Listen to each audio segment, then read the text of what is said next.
November 14, 1945.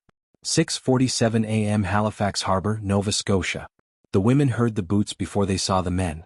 Heavy, rhythmic, deliberate, the sound of military discipline moving across wooden planks slick with morning frost. Inside the cargo hold of the merchant vessel SS Empire Brent, 43 German women sat in darkness, waiting for whatever came next. They had been Kriegshelferinnen, military auxiliaries, telegraph operators, nurses, administrative clerks serving the Wehrmacht in occupied France.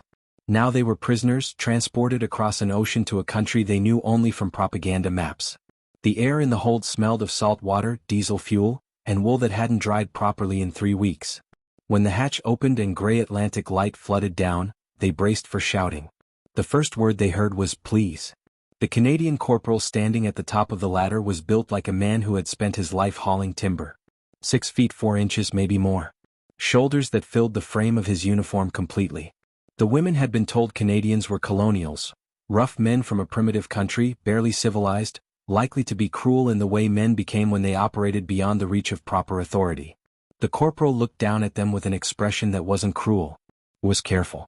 He spoke in accented but clear German. Please, ladies. Come up slowly. The deck is wet. We don't want anyone to fall.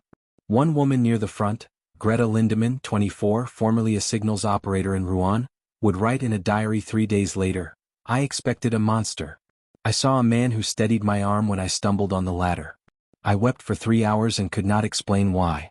They climbed from the hold one by one, blinking in the cold November light. The harbor sprawled before them. Cranes, warehouses, transport trucks painted olive drab, Canadian soldiers moving cargo with the efficient boredom of men who had done this 1,000 times. The women formed a ragged line on the deck, their coats inadequate, their boots worn through.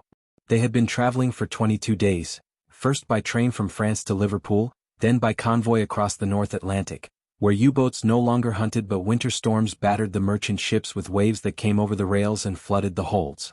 They had been cold for so long they no longer remembered what warmth felt like. A Canadian lieutenant approached. He was older, maybe 40, with a face weathered by wind and a voice that carried without shouting. He addressed them in English first, then waited while an interpreter, a private who had grown up speaking German in a Mennonite community in Manitoba, translated, You are prisoners of war under the protection of the Canadian government and the Geneva Convention. You will be treated with dignity. You will be fed. You will have medical care. If you cooperate, you will be safe. The women stared at him. Safe. The word sounded like something from a different language, a concept they had stopped believing in sometime during the last year of the war when everything had collapsed and the only certainty was that nothing was certain. The lieutenant continued, You will board trucks. The drive is approximately 2 hours. At the camp, you will be processed, fed, and assigned quarters. If you need medical attention, inform the guards immediately. Does anyone require a doctor now? One woman raised her hand, Hilda Schroeder, 31, a nurse who had worked in a field hospital near Cannes. She had pneumonia that had been worsening for a week. The lieutenant gestured to a medical orderly standing nearby. Within 3 minutes, Hilda was being examined. Within 10 minutes, she was on a stretcher being carried to a waiting ambulance. The other women watched this happen in silence. The efficiency of it. The lack of cruelty. Sidi, if this moment already changed how you see the war, subscribe, the next will surprise you even more. They had become prisoners in the chaos of late August 1944, when the German retreat from France turned into a rout and units that had once been organized became scattered groups of soldiers trying to reach the border before Allied armor caught them. The women had been attached to a communications unit that operated from a requisitioned chateau outside Lisieux. When the British Second Army advanced faster than intelligence had predicted, the unit was cut off. The commanding officer, a major who looked 20 years older than he was, made a decision that saved their lives. He ordered them to surrender rather than attempt to flee through territory swarming with Free French partisans who were settling scores with anyone wearing German insignia. They had spent 2 months in a British holding facility near Southampton. Barbed wire, canvas tents, Red Cross inspectors who documented everything. The British treated them correctly, meals delivered on schedule, medical care provided, no physical abuse. But there had been a coldness to it, an efficiency without warmth. The guards spoke to them only when necessary. The other prisoners were soldiers, men who had been fighting in Normandy, men who stared at the women with expressions that ranged from exhaustion to resentment. Then, in October, they were informed they would be transferred. Not back to Germany, The war was still grinding toward its conclusion and repatriation was impossible. They would go to Canada. Across the ocean. To a place none of them had ever imagined seeing. The trucks were military transport, canvas-covered beds, wooden benches along each side. The women climbed aboard with the help of Canadian soldiers who offered hands without being asked. The trucks smelled of engine oil and cigarettes. The benches were hard but they were dry. As the convoy pulled away from the harbor, the women caught their first glimpses of Halifax. Brick buildings, streetcars, civilians going about their morning routines, children walking to school, all of it impossibly normal. The drive north took them through farmland dusted with early snow. Forests of spruce and birch. Villages that looked like they had been lifted from postcards. The land was vast in a way that European geography never was. Miles between settlements, space that seemed to go on forever. One woman, Annalise Koch, 22, who had been a typist, stared out at the landscape and whispered to the woman beside her, "How do people live in so much emptiness?" The camp appeared after 2 hours. A compound of wooden barracks surrounded by a single fence topped with wire. Guard towers at each corner, though the guards in them looked more bored than vigilant. The gates opened and the trucks rolled through.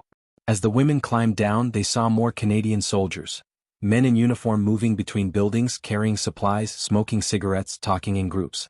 The soldiers glanced at the new arrivals with curiosity but not hostility.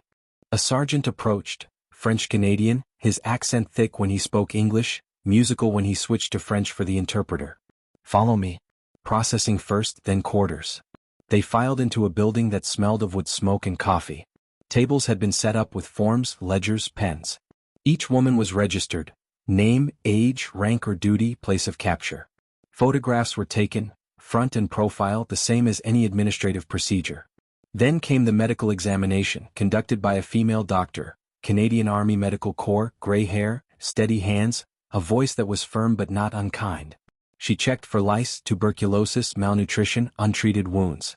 Several women had infections. 3 had frostbite damage to their toes from the Atlantic crossing. All of them were underweight. Then came the moment that would be described in multiple diaries over the following weeks, the moment that cracked something open in their understanding of what it meant to be a prisoner. They were led to a supply building and issued clothing. Wool undergarments, thick socks, proper winter coats with fur-lined hoods, gloves, scarves. Then they were issued ration kits, tinned meat, crackers, chocolate, cigarettes, soap. Real soap wrapped in paper that smelled like lavender. The Canadian private distributing the supplies moved efficiently, handing each woman a full kit without comment, as if this were the most ordinary thing in the world. Greta Lindemann stared at the chocolate bar in her hand. She had not seen chocolate in over a year. The wrapper was unfamiliar, Canadian manufacture, a brand she didn't recognize. She looked up at the private, confused. He smiled slightly and said in broken German, "Is yours. You eat." She unwrapped the chocolate slowly as if it might disappear. The taste of it, sweet, rich, real, made her cry. She wasn't the only one. Half the women in that room were crying, clutching ration kits they couldn't believe were real, couldn't believe were theirs without payment or punishment. "They gave us chocolate," Annalise would write that night. "Not because we earned it. Not because we begged. Because we were cold and hungry and they had it to give.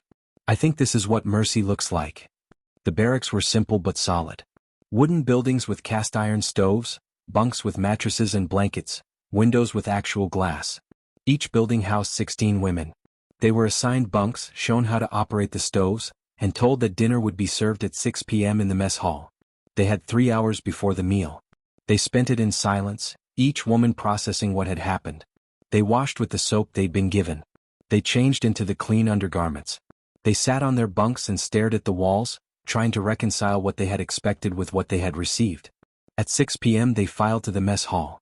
The building was warm, heated by 2 large stoves. Tables were set with metal trays, cups, utensils. The Canadian cooks served from behind a counter. Boiled potatoes, carrots, meat stew, bread, tea. The portions were not lavish, but they were adequate. The women sat and ate in silence, mechanically, as if afraid the food might be taken away. After dinner, the camp commandant addressed them. Major William Fraser, 46 years old, from New Brunswick, a man who had spent the first 3 years of the war training troops and the last year managing POW facilities. He spoke through the interpreter, his tone neither warm nor cold, simply factual. "You are here under the protection of Canadian military authority. You will work. The work is necessary for the operation of this camp and others. You will be paid a small wage. You will receive mail if it can be delivered through Red Cross channels. You will receive medical care. You will follow camp rules. If you have complaints, there is a process. Violence will not be tolerated, from you or toward you. Do you understand? 43 heads nodded. Fraser continued, You were told we are barbarians. You were told we would mistreat you. This is not true. We follow the law. The Geneva Convention governs your treatment. It is not my law or your law, it is international law. We will follow it. You will be safe here. He paused, then added something the interpreter translated carefully, The war is over for you. That does not mean you are free. But it does mean you will not be harmed. That night, in the darkness of their barracks, the women lay awake listening to the wind move through the spruce trees outside. The stove crackled. Someone coughed quietly. Someone else whispered a prayer. And slowly, one by one, they fell asleep in beds that were warm and clean, guarded by men who had not raised a hand against them. The pattern established itself quickly. Wake at 6:30 a.m., breakfast at 7 a.m., work assignments at 8 a.m. The work was not difficult. Laundry for the camp, kitchen assistance, minor repairs to buildings, sorting supplies. The Canadians did not push them. The pace was steady but not brutal. There were breaks. There was water. When the temperature dropped below freezing, outdoor work was shortened or cancelled. The Canadian Guards were present but not oppressive. They maintained discipline without cruelty. They enforced rules without humiliation. When a woman stumbled carrying a load of firewood, a corporal helped her pick up the scattered logs without comment. When another woman became ill during a work shift, she was sent immediately to the infirmary and not punished for lost labor. It was this consistency, this refusal to be either cruel or careless, that began to erode the women's defenses.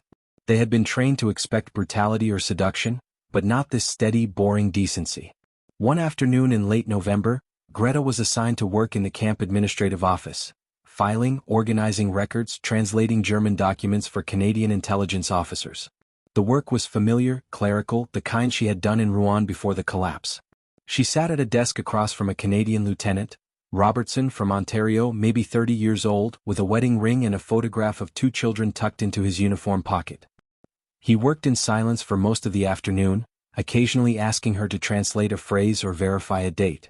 Then during a break he offered her tea. She accepted. They sat in the small office, drinking tea that was too weak and too sweet, and he asked her a question. Do you have family in Germany? She nodded. My mother. My sister. In Hamburg. Do you know if they're safe? No, she said quietly. I haven't heard since July. Robertson was silent for a moment, then said, When Red Cross mail is approved, you can write. It takes time, but letters get through eventually. Why would you allow that? Greta asked, genuinely confused. I am your enemy. Robertson looked at her with an expression that was tired and patient. You're a prisoner. That's not the same thing. And your mother didn't start this war. He spoke of my mother as if she were human, Greta would write. As if my grief mattered. I think I hated him for that. Not because he was cruel, but because his kindness made me see how much I had stopped believing kindness existed. If you're seeing this war in a new light, subscribe. The next scene will challenge you even more. December brought snow that buried the camp under 2 feet of white silence. The Canadians issued additional blankets, heavier coats, better boots. The stoves in the barracks were kept burning through the night. When one woman, Margaret Braun, 28, a former nurse, developed severe bronchitis, she was transferred to the base hospital in Halifax and treated by civilian doctors. She returned 3 weeks later, fully recovered, and told the others that the doctors had treated her no differently than they treated Canadian patients. Christmas approached. The women expected nothing. Christmas was a civilian holiday, a family holiday, something that belonged to a world they no longer inhabited. But on December 23, the camp commandant made an announcement. There would be a Christmas service in the recreation hall. Attendance was optional. The service would be Protestant, but a Catholic chaplain from a nearby parish had volunteered to conduct Mass separately for any Catholic prisoners. The women attended out of curiosity more than faith.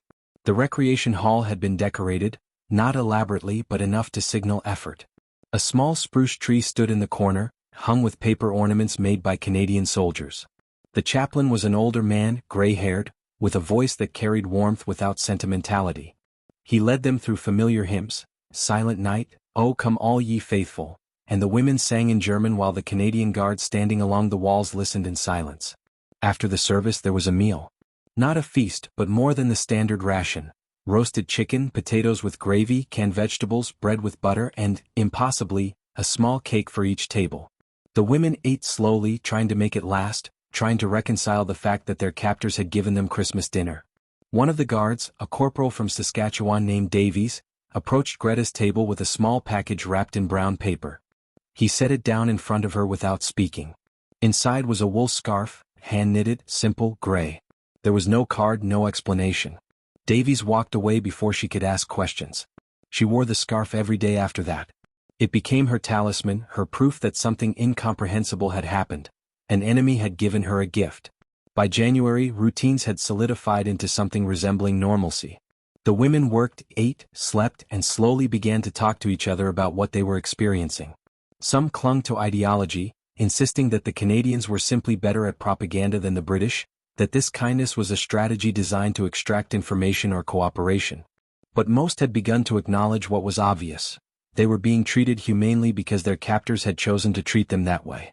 Hilda Schroeder, the nurse who had been sick upon arrival, recovered fully and was assigned to assist in the camp infirmary. She worked alongside a Canadian medical officer, Captain Lawson from Montreal, who spoke fluent French and broken German. He treated her as a colleague, not a prisoner, asking her opinion on diagnoses, teaching her techniques she hadn't learned in German training, sharing medical journals.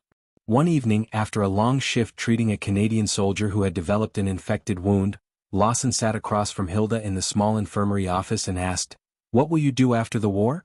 "I don't know," she said. "Go home, I suppose. If there is a home to go to." "You're a good nurse," Lawson said. "You should continue. The world will need nurses more than ever." "He spoke to me as if I had a future," Hilda wrote.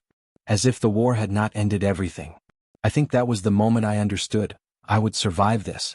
Not just physically but as a person." The camp operated under a set of principles that had been established by Canadian military policy in 1940, codified in a memo that circulated through prisoner-of-war facilities across the country. Prisoners are soldiers, not slaves. Security. Diplomacy. Morality. 3 pillars.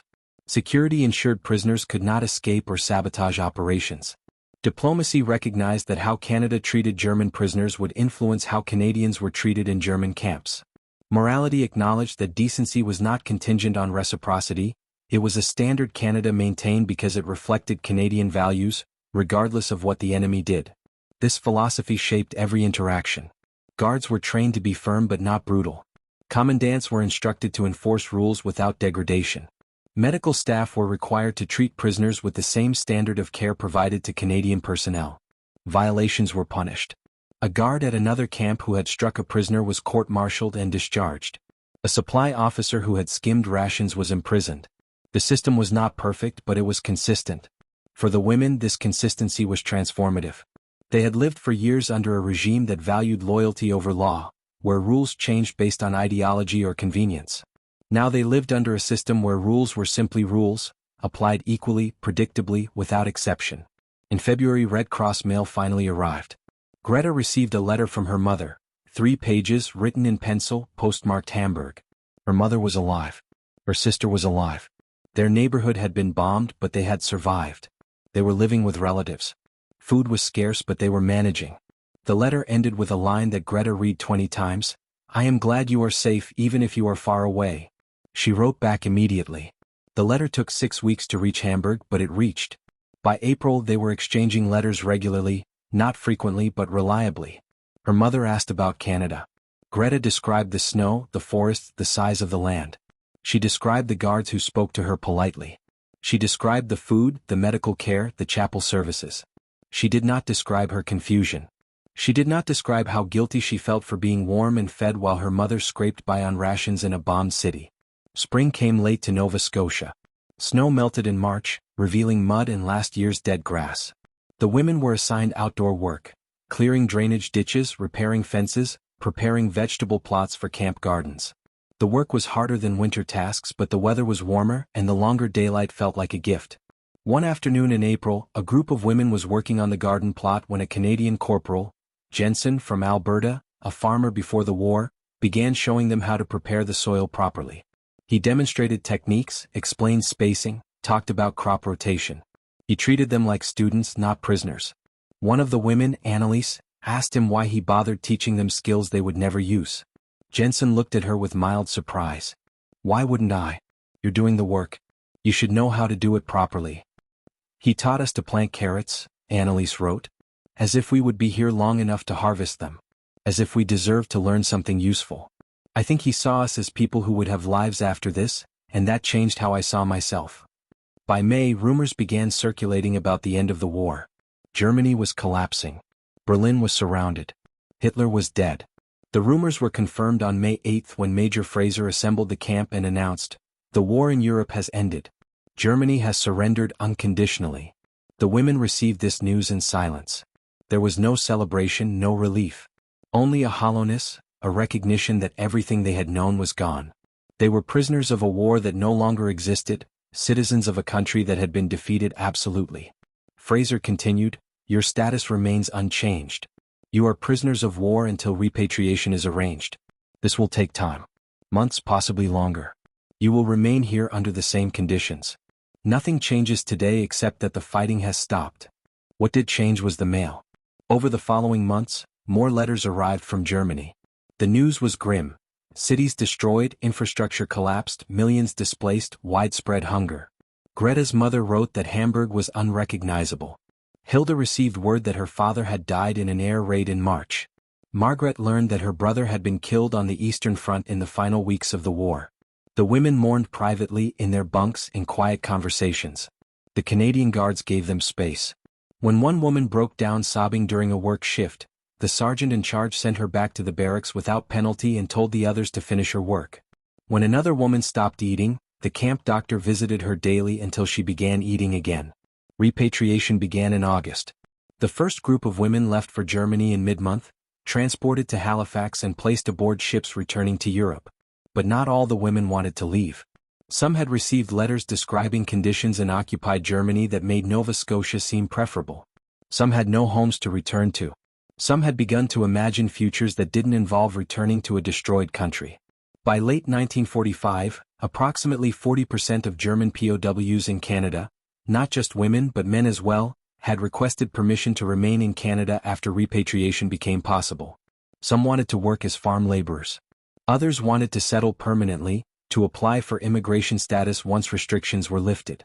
The Canadian government considered these requests carefully, balancing security concerns against humanitarian considerations and labor needs. Greta Lindemann was among those who stayed. She was repatriated briefly in 1946, spent 3 months in Hamburg, and returned to Canada in 1947 under a labor program. By 1950 she was a permanent resident. By 1955, a citizen. She worked as a translator, married a Canadian veteran and raised 2 children in Halifax. She never forgot the corporal who had steadied her arm on the ladder, the lieutenant who had let her write to her mother, the mundane decency of men who could have been cruel but chose otherwise. "I came to Canada as a prisoner," she wrote in 1968, "and stayed because I had learned what peace felt like. Not the absence of war but the presence of law. The certainty that tomorrow would resemble today. The knowledge that if I stumbled, someone would help me stand. I think that is what civilization means." The camp in Nova Scotia was decommissioned in 1947. The barracks were dismantled or repurposed. The fence was removed. The guard towers came down. The land returned to forest. By 1950, there was no visible evidence that it had ever existed. But the women who had lived there carried it with them, not as trauma though there was trauma, but as proof that even in the machinery of war individual choices mattered. That decency was a decision, renewed daily, in small acts that accumulated into something larger than policy or propaganda. If this story moved you the way it moved us, do me a favor right now, hit that subscribe button and turn on notifications. We're bringing these forgotten stories back to life every single week. Stories about people who proved that humanity survives even in the worst circumstances. Drop a comment and tell us where you're watching from. Just let us know you're here. Thank you for watching and thank you for making sure these stories aren't forgotten. The lesson they carried wasn't about politics or ideology. It was about the distance between what people fear and what they find. The German women arrived expecting monsters because propaganda had taught them to see monsters. They found men who were large, yes, physically imposing in the way that Canadians often were, shaped by hard land and harder winters. But size is not the same as cruelty. Strength is not the same as violence. The guards were bigger than expected, but their bigness was not the threat. The threat had been imagined, constructed, taught. What the women found instead was restraint. Not kindness though there was kindness. Not charity though there was charity. But restraint, the deliberate choice not to use power simply because power was available. The guards could have been cruel. The system permitted cruelty within certain bounds. But they chose otherwise. Day after day, shift after shift, interaction after interaction, they chose restraint. That choice, repeated 10,000 times across 10,000 small moments, created something that propaganda could not destroy, the recognition that enemies are not abstractions. They are individuals who stumble on ladders, who miss their mothers, who cry over chocolate, who plant carrots they might never harvest. The war had taught them fear.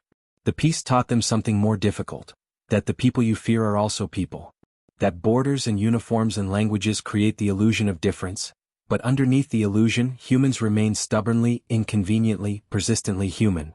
And that decency, when practiced consistently, is not weakness but the only foundation upon which any lasting peace can be built. They had expected monsters. They found men. And in finding men where monsters should have been, they discovered something they had not known they needed. The possibility of rebuilding trust, one small gesture at a time, beginning with a hand extended on a ladder and a single word spoken carefully in a language that was not their own.